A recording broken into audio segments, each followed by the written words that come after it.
The doorbell rings. That annoying ding-dong normal during the day, but annoying when it wakes me from sleep close to midnight. I dozed off watching what turned out to be a terrible movie. When my wife left for Uber, I had free time. No more kids at home to worry about.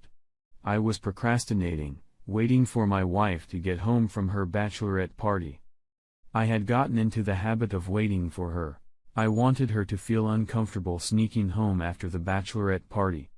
Because things in our house were not the way they should be after 25 years together, with tomorrow being 3 weeks until our 25th wedding anniversary, it was something to look forward to, a big family celebration, but it wasn't meant to be.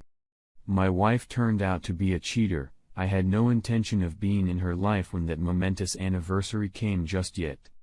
She didn't know what I knew. We married young, had kids quickly, and were now an empty nester, so there were no kids at home to worry about in the event of a breakup. The thing is, I had no intention of divorcing her. I had every intention of killing her.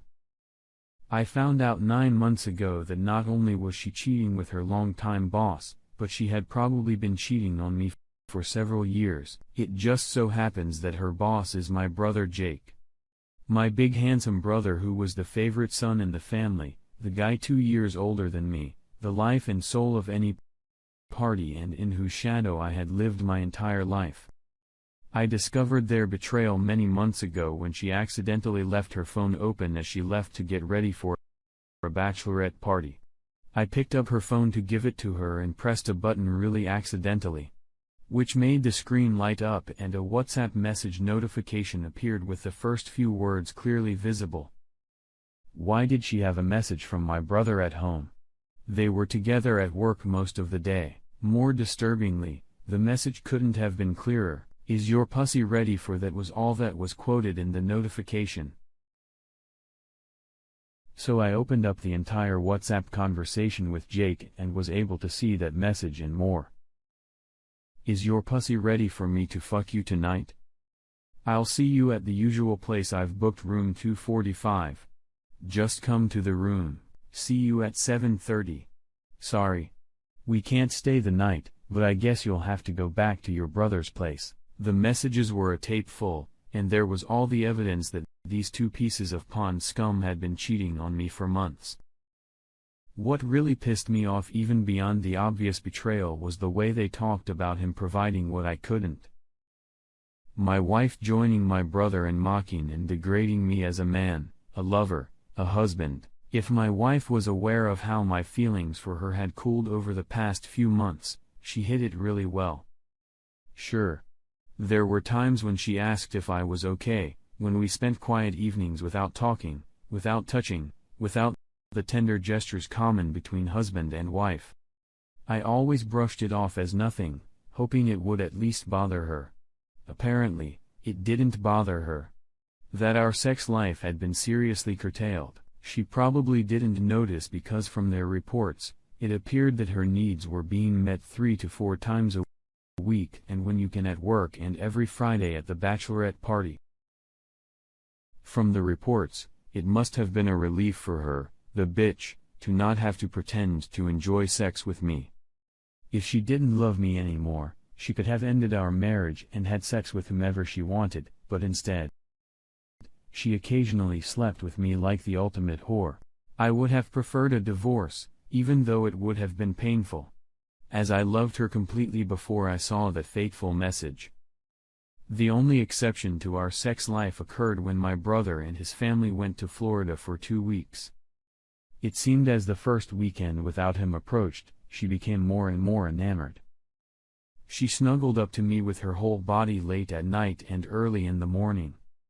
I had angrily made love to her twice in those 2 weeks. But most of the time, she was clearly baffled by my lack of interest. I wish I could resist her even more. But not only did I need a little relief myself, but I didn't want to ignore her completely. Then she would realize that I knew she was a cheater, so why didn't I just confront them? Easy. I was working out my plan to kill them. Yeah, you thought I was a doormat for those 2 piece of shit cheating bastards. No way, I was hoping to avoid a life sentence, but in the end, if that's how the cards played out, I'd rather live with it than the pain of betraying my wife and brother. Over the long months, I'd had time to think of literally dozens of plans to end them. Of course, wishing them both dead was a big problem. They were usually only together when they were fornicating or at work or a family celebration. How to kill them in a way that wasn't too obvious that I had done it. I thought about paying for the action at a family outing out of town, but that would mean putting innocent people's lives at risk, not least my own, at a family gathering. I pondered whether there was a possible way to use carbon monoxide poisoning as a silent killer. Yes. There have been cases in hotels, but the place they used for their dates was state-of-the-art, using solar power for most heating and electricity needs. So it's not realistic. I thought through so many scenarios and saw the problems in each one, and I started to feel like it was getting harder and harder to be normal around any of them, especially when we were all together as a big family. They were just being right.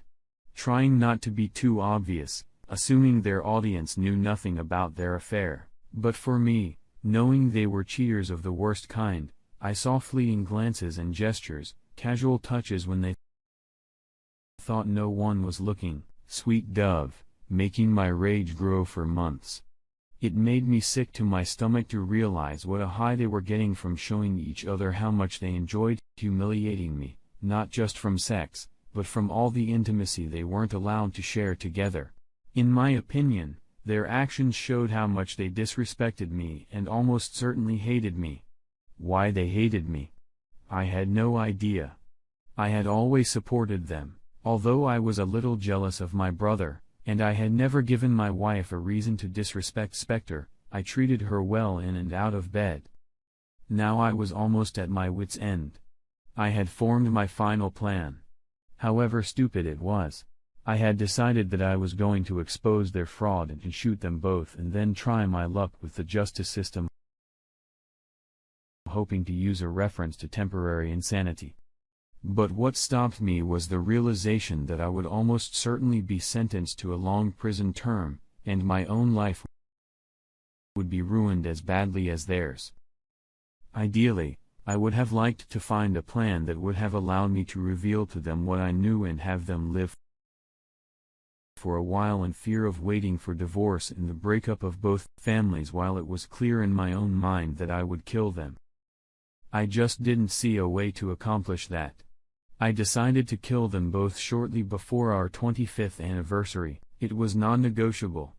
I would not celebrate my 25th anniversary with my cheating wife. The anniversary happened to fall on a Saturday, so my final plan was to follow her to her usual Friday night bachelorette party at the hotel, find out what room they were in, then blood would flow, and I would look them both in the eye, killing them. Ding dong shit. Someone's banging on the door. Stupid broad must have forgotten her keys. Coming, I shouted. But when I opened the door, instead of my wife, there were two policemen standing there. The older one told me who they were. Officers O'Reilly and Bukowski. And could they please come in? I invited them in, and they looked so serious before O'Reilly spoke. Sir, are you, Mr. Richards? Irene Richards' husband. I nodded in affirmation. He continued, Mr. Richards, I'm sorry to inform you that your wife was involved in fatal car accident this evening. Sir, your brother Jacob was driving the car they were in, and he too lost his life. Before he could add anything, I started giggling like a maniac. I couldn't believe my luck. Not only was I saved from jail, but we had long-term insurance policies, one of which was to pay off the mortgage in the event of death so that the remaining spouse wouldn't be forced to sell the house. Of course, the mortgage was almost paid off, so it wasn't such a big burden to remove, but there was another policy, for $500,000. Not only would I not go to jail, but I would greatly improve my financial situation. The officers looked at me with concern and asked if they could get someone to be with me in this tragic hour. No, officers, thank you for your concern, but life just did me a favor. These two have been having an affair for over 9 months. I spent most of my waking hours trying to figure out how to end it. It's over now. It's natural, officers of justice. I'm fine. In fact, I'm going out for a drink to celebrate. Would you like to join me? They, of course, declined being on duty, not to mention they thought I was a bastard for rejoicing at the death of my wife and brother, and they left asking me to call the morgue tomorrow morning to make or identification. I thought I had acted wisely in not telling them that I planned to kill both of the traitors in less than 3 weeks. There was no point in provoking complications. I'd already shown my true feelings to the cops, but I'd played devastated husband with my friends and family for a while until I could collect the insurance money to pay off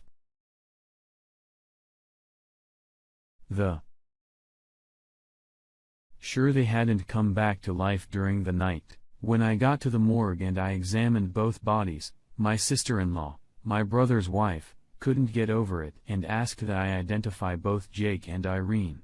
The orderly warned me, gosh, what a mess. And, yes, from the looks of them both, it probably happened fast, but, oh, how I hope they had time to realize what was coming next, and that it hurt a lot no matter how fast. Turns out the driver of the 18-wheeler had driven too many miles and hours that day, fell asleep at the wheel and ran a red light, running them over, causing their car to fall apart into 2 separate pieces, and the passengers didn't stand a chance. How freaking sad. Thankfully, no resurrections had occurred overnight. Both corpses remained stone dead, ready for hellfire. Well, in her case, it would make a good cremation. If anyone wants her ashes, please do. Otherwise, I'll toss them in the nearest dumpster. My problems that I've been struggling with for 9 months are solved. I don't need to screw up my future, but in a way, I would have loved to face them before I killed them. But it was still a great deal of luck. I got rid of the bitch with no repercussions to my future. Gotta love karma. Life goes on, but not for this pair of crooks. I could smile again after 9 months of heartbreaking agony to hell with both of them.